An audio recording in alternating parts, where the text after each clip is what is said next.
विचार मंचावरती यावे.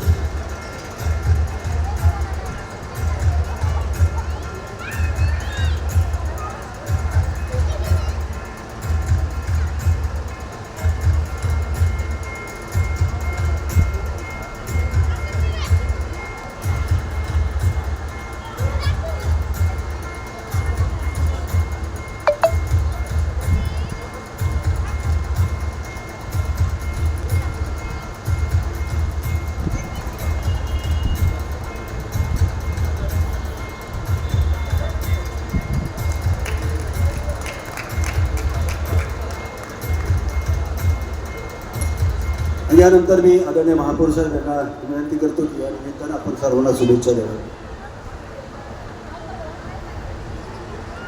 आज या ठिकाणी पिंपरी चिंचवड महानगरपालिकेतर्फे जो आपला 7 दिवसांचा क्रांती सूर्य महात्मा ज्योतिबा फुले तसेच भारतरत्न डॉक्टर बाबासाहेब आंबेडकर यांच्या जयंतीनिमित्त विचार प्रबोधन पर्व सुरू आहे.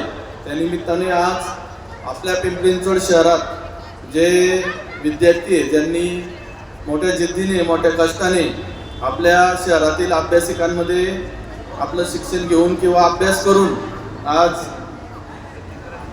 सरकारमध्ये ज्या क्लास 1 असतील किंवा दुय्यम असतील किंवा पोलीस क्षेत्रात असतील, सहकार क्षेत्रात असतील, एक्साईज क्षेत्रात असतील अशा नोकरी मिळवल्यात किंवा ज्यांचं सिलेक्शन त्या ठिकाणी झाले त्यांचा सत्कार या विचार समितीतर्फे ठेवण्यात आला आहे.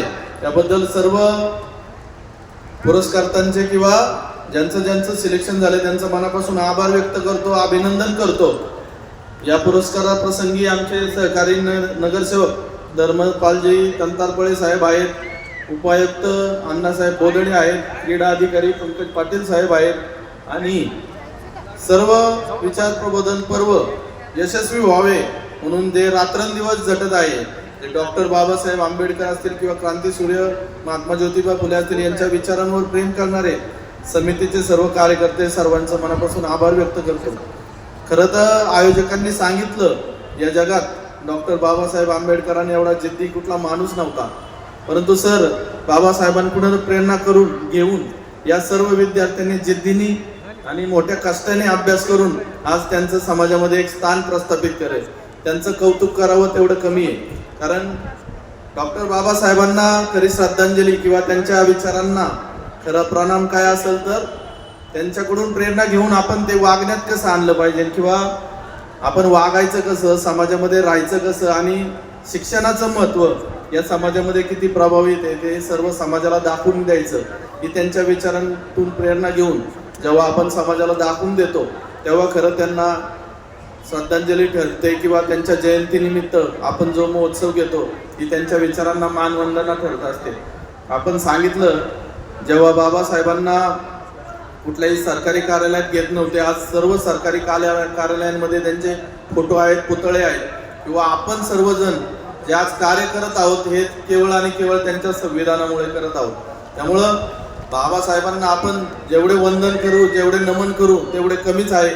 परंतु त्यांच्या विचारांना आपण जर एक प्रस्थापित किंवा एक सलाम द्यायचा असेल तर आपण सर्वांनीही शिक्षणाला तेवढ्याच गांभीर्याने घेतलं पाहिजे. आपण सांगितलं आपल्या शहरात 7 ते 8 अभ्यासिका आहेत जे संपूर्ण महाराष्ट्रात नाही आहेत. आता आमच्या नियोजनाने आम्ही अजून एक जागा आरक्षित केलेली आहे ज्या ठिकाणी जागतिक दर्जाचं ग्रंथालय आपल्याला उभं राहायचंय, एक जागतिक दर्जाची अभ्यासिका उभं राहायची आहे. तसंच महाराष्ट्र साहित्य परिषदेचं एक कार्यालय तिथे उघडायचं आहे. ज्या मुलांना आता मोबाईलच्या व्यसनामुळे त्यांची मानसिक स्थिती खराब झालेली आहे त्यांच्यासाठी मनोमय कक्ष तिथे उभं करायचं आहे. ज्या साहित्यिकांना आपण नुसतं पुस्तकांमध्ये वाचतो, जर त्यांना पुस्तक आपल्यातर्फे प्रदर्शित करायचं असेल, प्रकाशित करायचं असेल तर त्यांच्यासाठी एक छोटा ऑडिटोरियम त्याच इमारतीत आपण उभारणार आहोत. अशी एक संयुक्तिक इमारत जी शिक्षणाला, साहित्याला किंवा अभ्यासाला महत्त्व देणारी असेल आणि आपल्या पिंपरी चिंचवड शहराचं नाव किंवा पिंपरी चिंचवड शहराचं वैभव वाढवणारी ती इमारत असेल अशी आपल्या मार्फत आपण तयार करणार आहोत. त्यामुळे आपण सर्वांनी हा जो कार्यक्रम घेतला आणि विद्यार्थ्यांना सत्कार देऊन जो त्यांचं प्रोत्साहित केलं किंवा त्यांना सन्मानित केलं, त्याबद्दल समितीचे मनापासून आभार व्यक्त करतो आणि सर्व शहराला विनंती करतो, 7 दिवसाचा हा कार्यक्रम आपल्या ज्ञानात भर पडण्यासाठी, आपल्या कर्तृत्वात भर पडण्यासाठी, आपल्या विचारांमध्ये भर पडण्यासाठी खूप मोलाचा आहे. आपण सर्वांनी उरलेल्या दिवशी या कार्यक्रमांना भेट देऊन हजेरी लावून बाबासाहेबांना किंवा महात्मा फुलेंना एक मनापासून वंदन करावं अशी विनंती करतो आणि सर्वांचे पुन्हा एकदा आभार व्यक्त करतो.